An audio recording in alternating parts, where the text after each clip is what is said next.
Hey guys, welcome back to the channel. Well, today I thought we'd talk about another pattern that I like, but one that doesn't get as much coverage, and that is the canoe pattern. And specifically, these are queen uh, knives canoes, except for this case, which we'll get to in just a second. The first queen canoe that I got was when SMKW brought out this brown saw-cut bone. This is still the only brown saw-cut bone knife that I have. I wish I would have got some more of those, but I was kind of thinking they'd be around for a long time.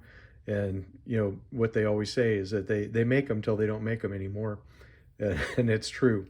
But I thought that the fit and finish on this was just absolutely excellent. I mean, I could not believe how slim this knife was, how good the back springs were, the action on the knife. You got half stops, a really nice spear blade. Still, I think one of the best canoes that I have. I mean, here's your pen blade, and that's what typifies a canoe, is that you have the two blades, a master spear, a small pen, and then you have the bolsters actually come up like a copperhead and cover the tangs, kind of giving it the shape of a canoe. So actually one of my very favorite ones. The next one was the canoe in the winter bottom, and I was surprised because the tangs weren't covered all the way, and I thought, wow, that's kind of weird, because I thought that was what made the canoe pattern. This is again a SMKW Queen, the winter bottom bone treatment, which just looks absolutely beautiful. Here is your spear master with queen steel on it, and then you have your pen blade, and again this one has half stops. You know, now the case knife, this was my first canoe of the case knives canoes. It actually is my only case canoe, so I guess I need to rephrase that. But this is my favorite. It does not have half stops, but it has that the etch with the Native American on there, which I think is just awesome and really makes the knife for me. So there was their master. Here's their pen blade. Absolutely beautiful knife. Amber peach seed jig bone, just fantastic. You know, I mean, just doesn't get any better than this, really.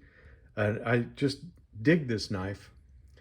I found this other knife. This is another queen knife. Now, this is a queen that was made in 1983. And one of the first things I noticed is that the tang is not completely covered on the bolster like this. So maybe there is something to this. This one also has an etch on the blade. So you get the canoe and you get a little island that he's paddling around. You know, so really a excellent etch on that, and I thought that was pretty awesome. Now it's of course in a kind of a white etch rather than the black etch on the case, but you do have the half stops, and here is the pen. Now this one, you do get there's a lot of blade rub on that, and I think it's because of how thick these kicks are on here. So you see your pen and you see how thick that blade is. It's really quite thick, and then it kind of tapers down so it could fit next to the other one. There's no rub back on this part, but it's on this part here, and it's just where this guy hits the blade. So you can see right where that ricasso is hitting on that main blade. But other than that, I mean, just a really cool knife. Here is the tang stamp. So you got the Queen and 83 USA for your tang stamp. So really a very fantastic knife, and I did not realize that there would be one with the tangs up over the bolster. So that one was new to me and made me think this one may be more historically accurate than what I was actually thinking, which is pretty cool. But then I got a new one that kind of kicked. This was like the king of my canoe collection. Say that 5 times fast. Uh, and that is another queen knife. This is another one of the bird's eye maple ones, and this one came with a box, and look how cool that box is. I mean, is that awesome or what? I mean, that is, I think, a very cool box indeed. And this one here is the Queen Cutlery number 64 bird's eye maple.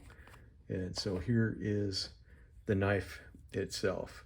And what a beautiful, beautiful knife that is. And you can see the little bird's eye knots or whatever you want to call them that are there. So this one, the tang is just a little bit proud of the bolster on this one. This knife again being made in '09. You can see how beautiful the back springs are with the brass liners and everything.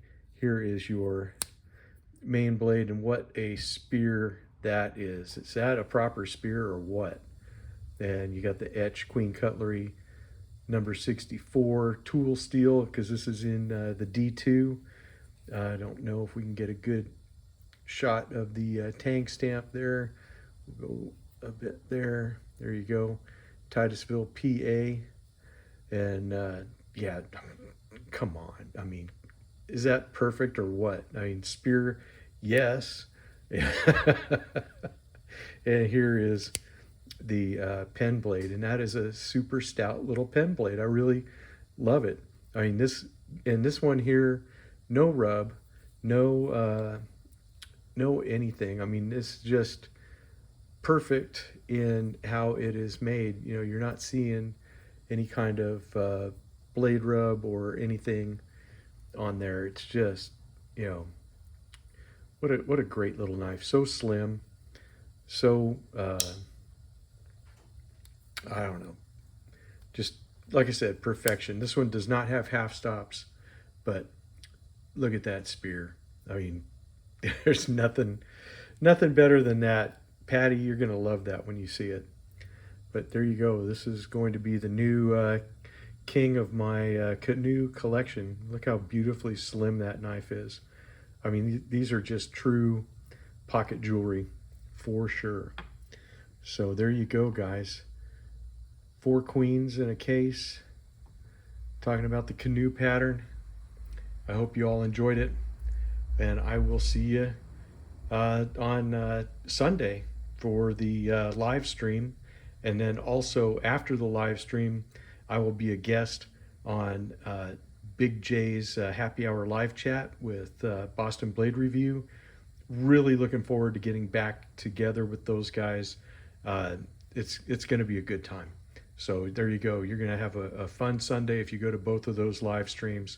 I think it's going to be something that you guys are going to want to see.